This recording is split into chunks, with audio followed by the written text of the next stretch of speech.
नमस्कार विद्यार्थी मित्रांनो, आपलं आज दुसरं लेक्चर तुमचं सर्वांचं स्वागत आहे।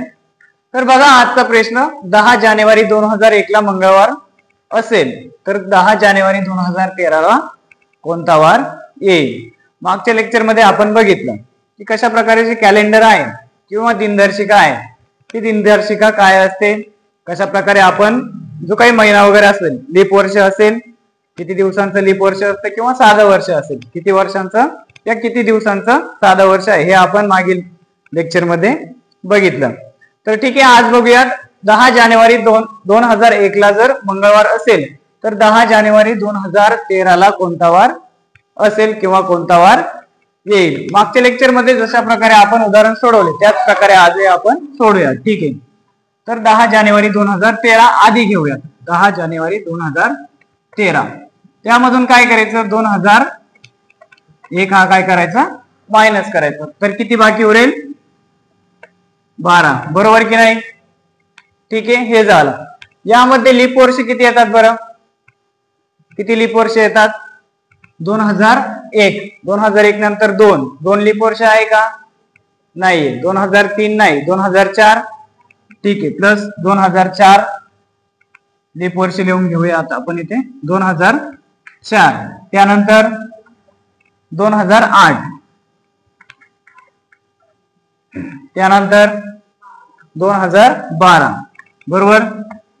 तर किती लीप वर्ष झाले, 3 लीप वर्ष झाले। ठीक आहे, आपण 12 मध्ये 3 लीप वर्ष ऍड करू, किती होतील मग, 15 दिवस। ठीक आहे, बरोबर। 2001 म्हणजे 10 जानेवारी 2001 ला जर मंगळवार असेल तर 10 जानेवारी 2013 ला कोणता वार येईल। ठीक आहे, मग आता 15 दिवस मोजायचे का आपण, त्यासाठी अजून एक आहे 15, बरोबर। 15 भागिले 7 करायचा, 7 दुने 14, किती दिवस उरले, 1 दिवस उरला, बरोबर की नाही। त्यामुळे 1 दिवस आपण पुढे जायचं। ठीक आहे, मंगळवार होता तर 1 दिवस समोर गेल्यानंतर कोणता वार येईल, बुधवार, समजतंय। ठीक आहे, अशाच प्रकारे अजून एक उदाहरण घेऊयात आपण।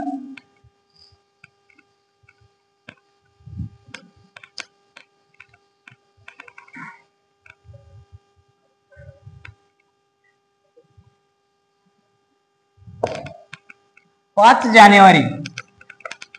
जानेवारी 2005 ला सोमवार असेल, 5 जानेवारी 2005 ला जर सोमवार असेल तर 5 जानेवारी 2015 ला कोणता वार येईल। 5 जानेवारी 2015, 5 जानेवारी 2015 ला कोणता वार येईल। जसं मागचं उदाहरण आपण सोडवलं, ज्या प्रकारे मागचं उदाहरण सोडवलं त्याच प्रकारे हे उदाहरण आपण सोडूयात। ठीक आहे, 2015 घेऊयात आधी, 2015 त्यामधून काय करायचं, 2005 मायनस करायचे। ठीक आहे, 2015 मधून 2005 गेले, किती बाकी उरेल, 10। आता यामध्ये लीप वर्ष किती आहेत, लीप वर्ष कोणकोणते लीप वर्ष आहेत, 2005 नंतर येणार लीप वर्ष 2008, त्यानंतर 2012, बरोबर। हे 2 काय आले, लीप वर्ष, त्यामुळे हे 2 वर्ष त्यामध्ये ऍड करू, प्लस 2, तर किती होतील, 12 दिवस आपण समोर जाऊ। प्रत्येक आठवडा 7 दिवसांचा असतो, जर आज मंगळवार आहे तर 7 दिवसानंतर पण मंगळवारच येईल, त्यामुळे 12 भागिले 7, 7 एक 7, किती उरले, 5 उरले, बरोबर। आता 5 दिवस मंगळवार पासून 5 दिवस पुढे जाऊ, 1 बुधवार, 2 गुरुवार, 3 शुक्रवार, 4 शनिवार आणि 5 रविवार। तर हे काय आलं आपलं उत्तर। तर आपण जसं बघितलं, 5 जानेवारी 2005 ला जर मंगळवार असेल तर 5 जानेवारी 2015 ला रविवार आहे। ठीक आहे, समजतंय।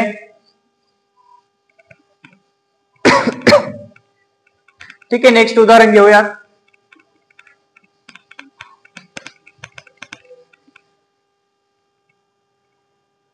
यानंतर बघा 7 जानेवारी 2007 ला जर शुक्रवार असेल, 7 जानेवारी 2007 ला जर शुक्रवार असेल,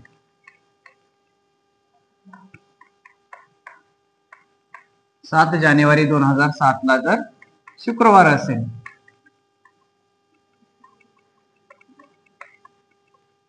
तर 7 जानेवारी 2007 ला जर शुक्रवार असेल तर 7 जानेवारी 2017 ला कोणता वार असेल? 7 जानेवारी 2017 ला कोणता वार असेल?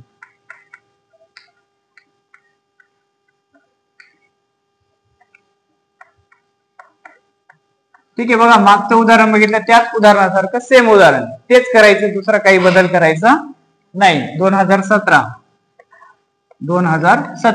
ठीक आहे. 7 जानेवारी कट झाले, त्याचा याच्यात काही संबंध नाही. 2017 मधून किती गेले? 2007. किती उरतील? किती बाकी राहील? 10. बरोबर. यात लीप वर्ष किती आले? लीप वर्ष 2008. त्यानंतर 2012. 2010 का येत नाही बरं लीप वर्ष?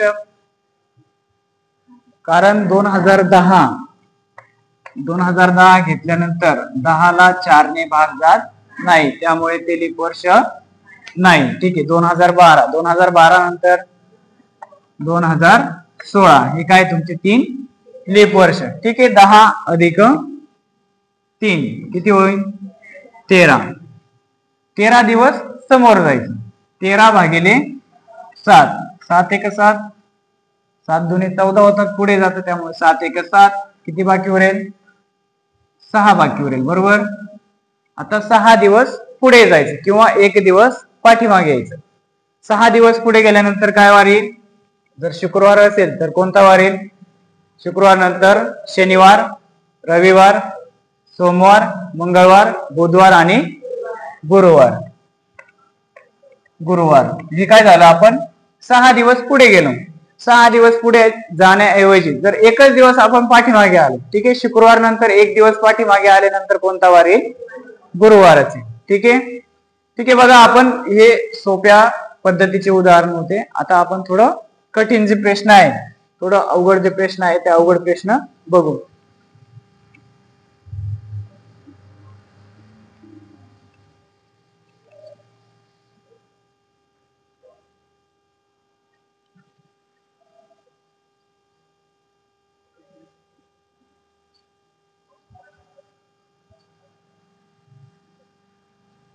ठीक आहे. 10 जानेवारी 2001 ला जर सोमवार होता, 10 जानेवारी 2001 ला जर सोमवार होता,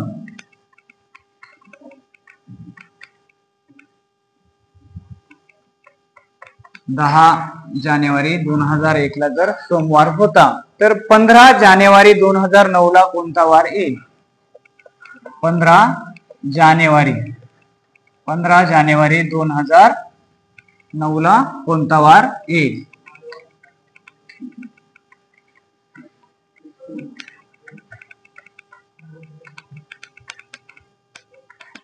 ठीक आहे.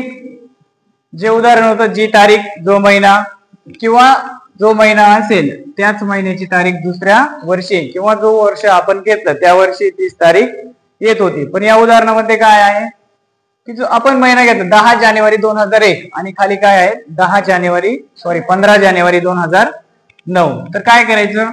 10 आणि 10 आपण फक्त आधी सुरुवातीला 10 जानेवारी आणि 10 जानेवारी बघू. 5 जानेवारी ते जे 5 दिवस आहे त्यासाठी नंतर बघू. ठीक आहे. 2009 वरती घेतला, 2001 खाली घेतला, किती उरेल? वजाबाकी केली यामध्ये, तर किती उरेल? 8 दिवस. बरोबर. 8 दिवस. ठीक आहे. तर यामध्ये लीप वर्ष किती येतात? लीप वर्ष 2001 नंतर लीप वर्ष 2004, 2004, 2008 हे दोन काय आले लीप वर्ष. ठीक आहे, हे 8 दिवस लीप वर्षाचे 2 दिवस प्लस 2 प्लस जो आपण ह्या 15 जानेवारीचा विचार केला नव्हता किंवा जे 10 जानेवारी बघितले, 10 जानेवारीचे पुढे किती दिवस आहे 5 दिवस आहे, ते आपण यामध्ये ऍड करू. 8 आणि 2 10, 10 आणि 5 15, बरोबर 15 भागिले 7, 7 एक 7, 7 दुने 14, बाकी किती उरेल 1. तर एक दिवस काय आहे, एक दिवस आपण पुढे जाऊया किंवा एक वार आपण पुढे जाऊया. ठीक आहे, सोमवार नंतर एक दिवस एक वार पुढे गेल्यानंतर कोणता वार आहे मंगळवार आहे. ठीक आहे, हे काय आलं आपलं उत्तर.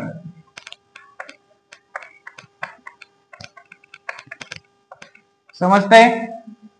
मागचे जे उदाहरण बघितले आपण, जी तारीख आणि जो महिना, तोच महिना दुसऱ्या महिन्यामध्ये किंवा दुसऱ्या वर्षामध्ये येत होता, परंतु यामध्ये 10 जानेवारी 2001 आणि या खाली 15 जानेवारी 2009. ठीक आहे, अजून एक उदाहरण बघूयात, असे सेम उदाहरण बघू.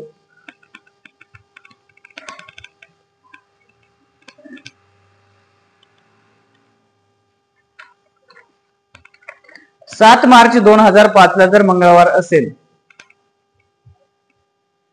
7 मार्च 2005 ला जर मंगळवार असेल,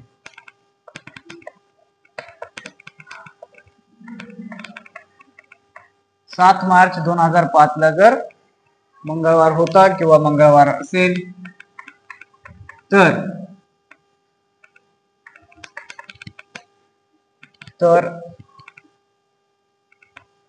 12 मार्च 2009 ला कोणता वार येईल, 12 मार्च 2009 ला कोणता वार येईल. ठीक आहे, ज्या प्रकारे मागचं उदाहरण सोडवलं त्याच प्रकारे हे उदाहरणही सोडवूया. ठीक आहे, 12 मार्च आणि 7 मार्च हे नंतर बघू, महिना एकच आहे मार्च, बरोबर. 7 मार्च घेऊया, 7 मार्च पर्यंत आपण उदाहरण सोडून घेऊ, नंतर जे बाकीचे जे दिवस बाकी असतील ते आपण नंतर बघूया. ठीक आहे, 2009 मधून 2005 गेले, किती बाकी उरेल 4 बाकी उरेल, तर 4 दिवस. त्यामध्ये लीप वर्ष, एक लीप वर्ष 2008, बरोबर, प्लस करून घेऊयात. त्यानंतर 7 नंतर 12 दिवस, किती दिवस असतील पुढे 5 दिवस, बरोबर. 12 मधून 7 गेले 5 दिवस. ठीक आहे, यांची बेरीज करूयात. 5 आणि 1 6, 6 आणि 4 10, तर 10 भागिले किती 7, 7 एक 7, वरती 7 एक 7, 4 बाकी उरते. मग मंगळवार नंतर 4 दिवस आपण पुढे जायचे. मंगळवार, बुधवार 1, गुरुवार 2, शुक्रवार 3, शनिवार 4, तर काय येईल शनिवार. लक्षात येते, समजतंय, काही अडचण नाही. ठीक आहे. ठीक आहे, याच उदाहरणामध्ये दुसरं उदाहरण घेऊयात.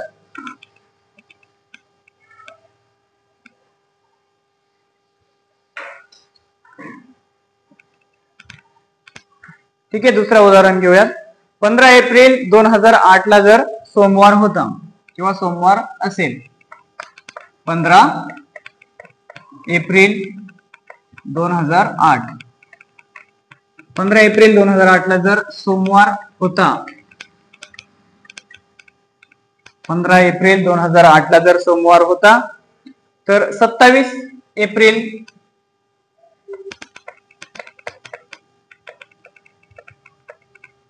27 एप्रिल 2012 ला कोणता वार येईल. सेम उदाहरण,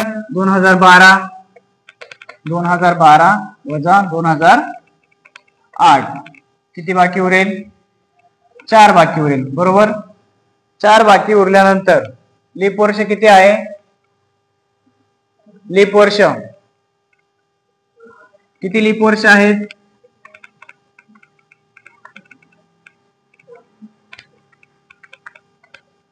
तर तुम्ही आता तुम्ही सांगता एक लीप वर्ष 2 आहे, ठीक आहे, बरोबर. 2008 आणि 2012. परंतु मागच्या उदाहरणामध्ये मी सांगितलं होतं की 2008, ठीक आहे, 2008 15 एप्रिल 2008 हे लीप वर्ष आहे. 2008 हे लीप वर्ष आहे, सर्वांना माहित आहे. परंतु जो एप्रिल महिना आहे तो महिना फेब्रुवारीच्या नंतर येतो, त्यामुळे एकच दिवस आपण पुढे जात असतो. त्यामुळे लीप वर्ष फक्त 2012. 2012 का घेतलं? एप्रिल, फेब्रुवारीच्या नंतरची जी तारीख आली एप्रिल, त्यामुळे लीप वर्ष 2012 एकच घेतलं, ठीक आहे. प्लस 1, बरोबर. त्यानंतर 27 मधून 15 वजा केले, किती बाकी उरेल? 27 मधून 15 वजा केले, किती बाकी उरेल? 12, ठीक आहे. बेरीज किती होईल यांची? 17, बरोबर. 17 भागिले 7, 7 एक 7, 7 दुने 14. तर बाकी किती उरेल? 3 बाकी उरेल. तर 3 दिवस पुढे, 3 दिवस पुढे, ठीक आहे. सोमवार नंतर 3 दिवस पुढे कोणता वार येईल? गुरुवार येईल.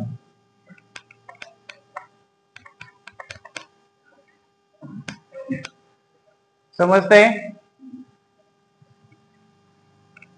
लीप वर्ष 2008 का घेतलं नाही? कारण जानेवारी फेब्रुवारी, जर जानेवारी किंवा फेब्रुवारी महिना जर असेल त्यावेळेस ते लीप वर्ष पकडल्या जातं. परंतु फेब्रुवारीच्या नंतर जर महिना घेतला किंवा जी तारीख घेतली त्यामध्ये लीप वर्ष पकडल्या जात नाही, ठीक आहे. ठीक आहे, आपण टाईप चेंज करू. आता यानंतर थोडे ज्या प्रकारे आपण लेक्चर वगैरे घेत जाऊ तशा प्रकारे उदाहरणांची थोडी लेवल हार्ड होत जाईल, ठीक आहे. दुसरं उदाहरण घेऊया.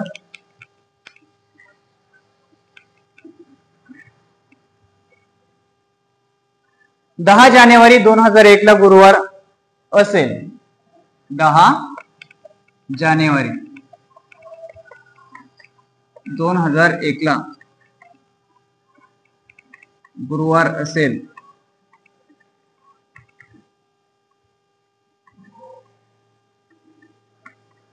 10 जानेवारी 2001 ला गुरुवार असेल तर 15 मार्च 2001 ला कोणता वार येईल? 15 मार्च 2001 ला कोणता वार येईल?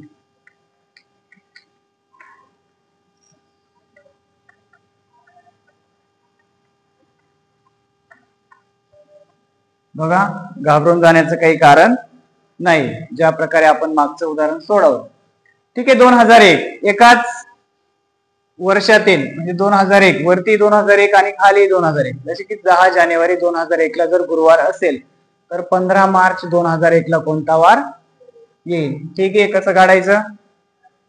ठीक आहे, बघूयात. जानेवारी महिन्यात किती दिवस असतात? जानेवारी 31 दिवसांचा महिना असतो, ठीक आहे. जानेवारी 31 दिवसांचा महिना असतो. त्यामध्ये आपण 10 जानेवारी जर मायनस केले तर किती उरेल?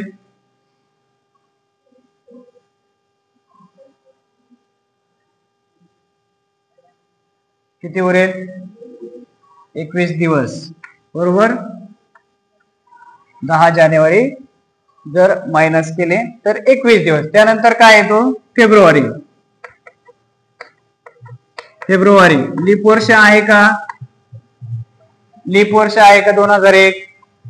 नाही. तर फेब्रुवारी महिन्यात किती दिवस येतील? 28 दिवस येतील, ठीक आहे. आणि मार्च महिन्याचे किती दिवस? 31 दिवस असतात, पण 31 दिवस पर्यंत या आपण पूर्ण पुढे गेलो नाही, तर 15 दिवस, बरोबर. यांची करायची बेरीज. 21 अधिक 28 अधिक 15, 1 आणि 8 9, 9 आणि 5 14, 14 अशी 4, हातचा आला 1, 1 आणि 2 3, 3 आणि 2 5 आणि 1 6 64 दिवस, बरोबर. 64 दिवस. मग काय करायचं, 64 दिवस आपण मोजणार आहोत का, नाही. तर काय आहे, 64 भागिले 7, 7 एक 7, 7च्या पाड्यात 64 येतो का, 7 नम 63, बरोबर. किती उरला, 1 उरला. तर काय, 1 दिवस पुढे जाऊ. गुरुवार नंतर कोणता वार आहे, शुक्रवार. समजतंय का. या आधी जे उदाहरण बघितले ते सोप्या पद्धतीचे होते. काय करायचं होतं त्यामध्ये, फक्त 10 जानेवारी वरती आणि खाली 10 जानेवारी. या उदाहरणात काय आहे, 10 जानेवारी 2001 ला गुरुवार असेल तर 15 मार्च 2001 ला कोणता वार येईल, तर कोणता वार होता, शुक्रवार आहे. ठीक आहे, नेक्स्ट उदाहरण घेऊ.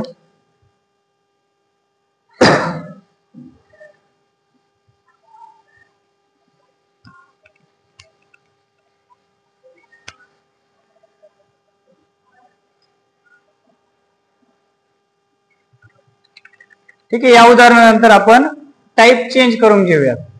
ठीक आहे, थोडं अजून कठीण जे काही उदाहरण आहे त्या कठीण उदाहरण घेऊयात आपण. ठीक आहे, त्याआधी काही महत्वाचे दिवस असतात, जसे कॅलेंडर आहे, प्रत्येक विद्यार्थ्याकडे असेल किंवा प्रत्येक व्यक्तीकडे कॅलेंडर असते किंवा कॅलेंडर माहित आहे. काही महत्वाचे दिवस असतात, त्या महत्वाच्या दिवसांवरतीच काही क्वेश्चन विचारले जातात. जसे की आपण महत्वाचे दिवस देखील लिहून घेऊयात. महत्वाचे दिवस. ठीक आहे, जानेवारी महिना आहे. जानेवारी महिन्यामध्ये 26 जानेवारी. 26 जानेवारीला काय असतं, प्रजासत्ताक दिन. 26 जानेवारीला असतं प्रजासत्ताक दिन, बरोबर. 26 जानेवारी प्रजासत्ताक दिन. त्यानंतर 14 एप्रिल. 14 एप्रिल काय असतं, 14 एप्रिलला डॉक्टर बाबासाहेब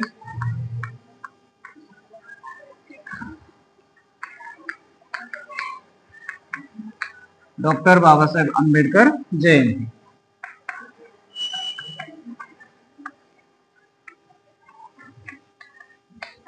ठीक आहे, यानंतर काय असतं, यानंतर 1 मे. 1 मे ला काय असतं, 1 मे महाराष्ट्र दिन आणि कामगार दिन.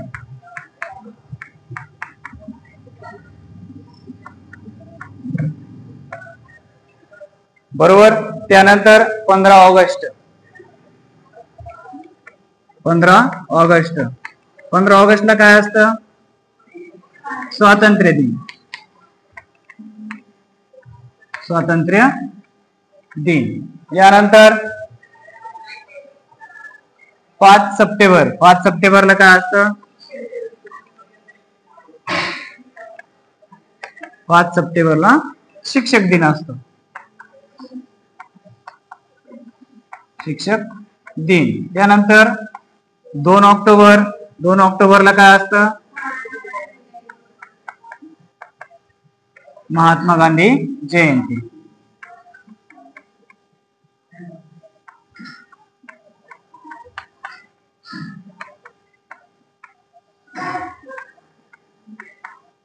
त्यानंतर 1 डिसेंबर. 1 डिसेंबरला एड्स दिन असतो. एड्स दिन, बरोबर. त्यानंतर 25 डिसेंबर नाताळ. 25 डिसेंबर. 25 डिसेंबरला असतं नाताळ. तर बघा, हे काही महत्वाचे दिवस आहे. या महत्वाच्या दिवसांच्या व्यतिरिक्त क्वचित प्रमाणात काही प्रश्न विचारले जातात. ज्या प्रकारे 26 जानेवारी प्रजासत्ताक दिन.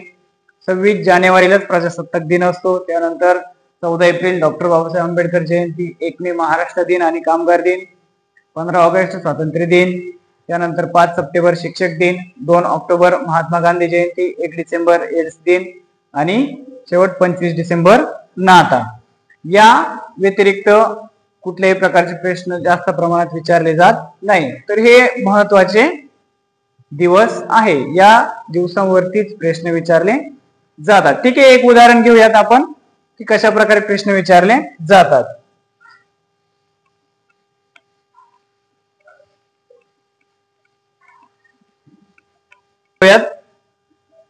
2004 ला शिक्षक दिन सोमवारी असल्यास बघा उदाहरण कशा प्रकारचे असतात. 2004 ला शिक्षक दिन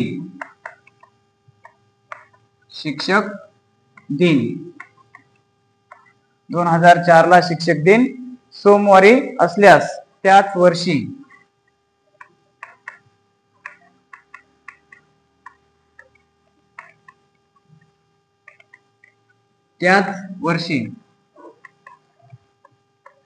वर्षी गांधी जयंती कोणत्या वारी येईल. त्याच वर्षी गांधी जयंती.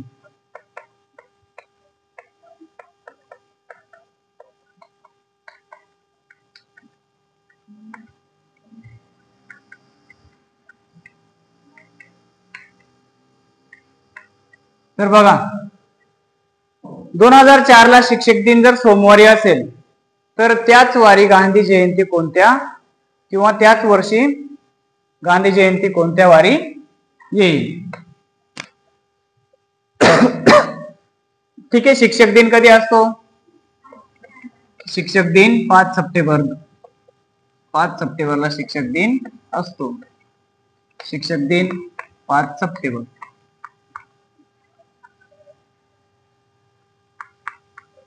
बरोबर.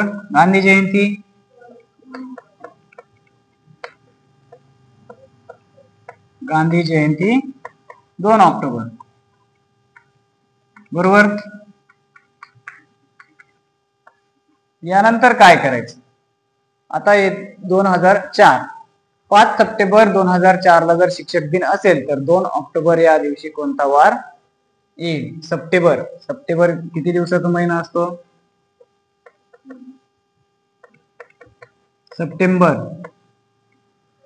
30 की 31. सप्टेंबर किती दिवसाचा महिना असतो. 30 दिवसांचा महिना असतो. बरोबर.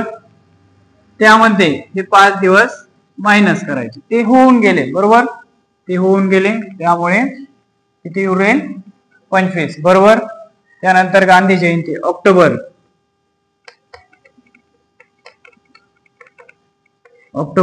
फक्त 2च तारीख दिली त्यामुळे 2. बरोबर. 25 अधिक 2 किती 27. बरोबर. 25 अधिक 2 बरोबर 27. आता 27 दिवस मोजायचे का नाही मोजायचे. 27 भागिले 7. 7 एक 7. 7 त्रिक 21.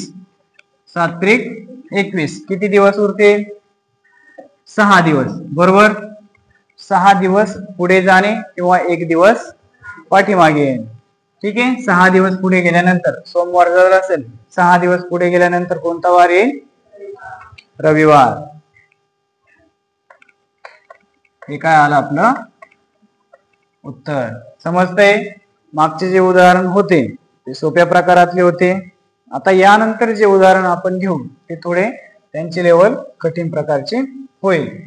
ठीक आहे. एक शेवटचं उदाहरण घेऊ आपण. -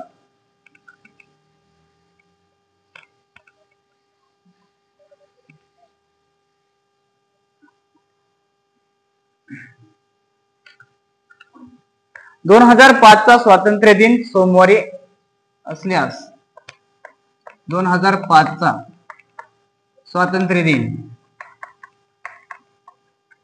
2005 चा स्वातंत्र्य दिन सोमवारी असल्यास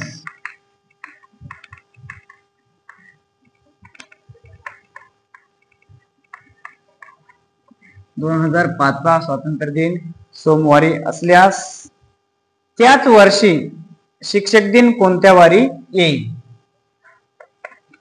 त्याच वर्षी शिक्षक दिन कोणत्या वारी येईल.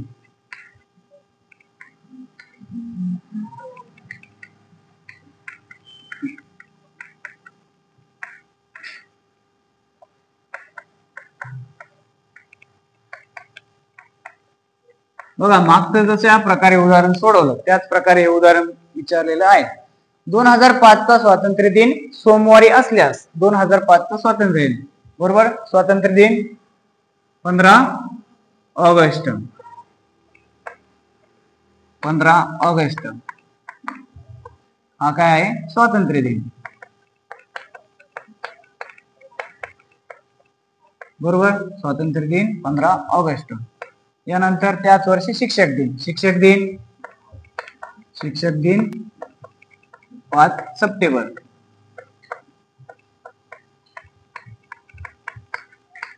तर काय करायचं यामध्ये ऑगस्ट किती दिवसांचा महिना असतो.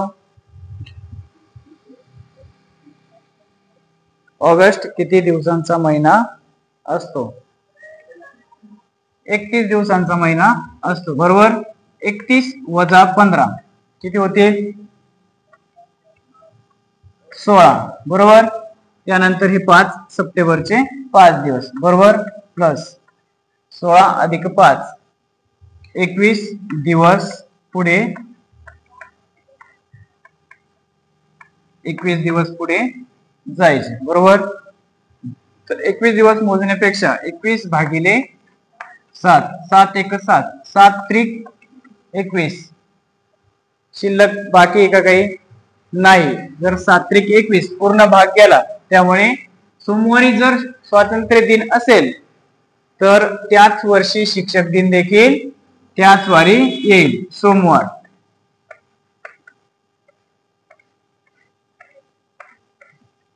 ठीक आहे समजतंय. ठीक आहे. अशा प्रकारे जे काही दिनदर्शिका आहे त्यामध्ये आपण 2 3 4 अशा प्रकारचे जे काही टाईप बघितले त्यामध्ये आपण बघितलं की कशा प्रकारे उदाहरण वगैरे. आता यानंतर जे काही पुढचं लेक्चर वगैरे असेल त्या लेक्चर मध्ये यापेक्षाही काही काठिण्य पातळीचे जे काही प्रश्न आहेत ते आपण घेऊयात. ठीक आहे. धन्यवाद.